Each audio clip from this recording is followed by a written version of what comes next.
કર્મયોગ, જ્ઞાનયોગ અને ભક્તિયોગ એ વિશે વાત કરીશું આજે.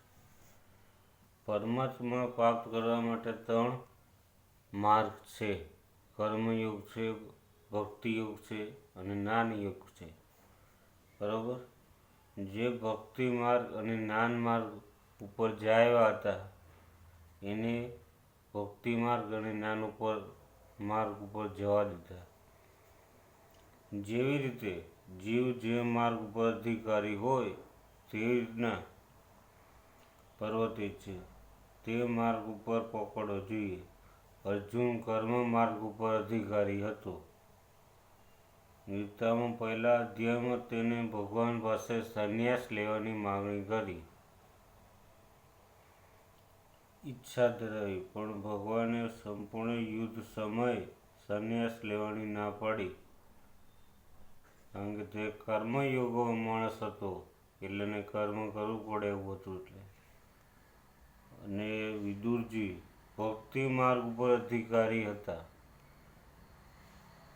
એટલે જીવ હતા એટલે એમને વિદુરજીને જવા દીધા ભક્તિ માર્ગ ઉપર. એવી રીતના તેવી મહાભારતના યુદ્ધ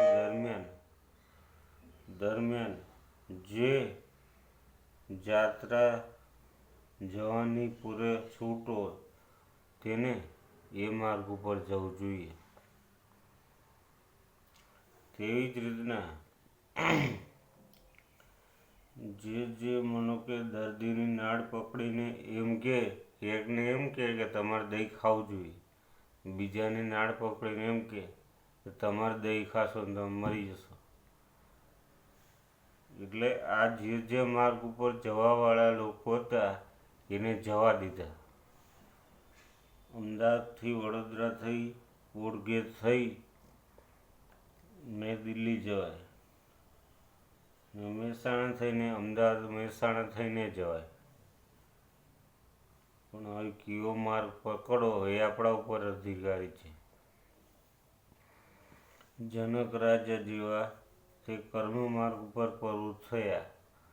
નરસિંહ, મીરા એ ગોપીઓ ભક્તિ માર્ગ ઉપર ગયા. અક્રૂરજી, ઉદ્ધવજી, શંકરાચાર્ય જ્ઞાન માર્ગ ઉપર જવા દીધા.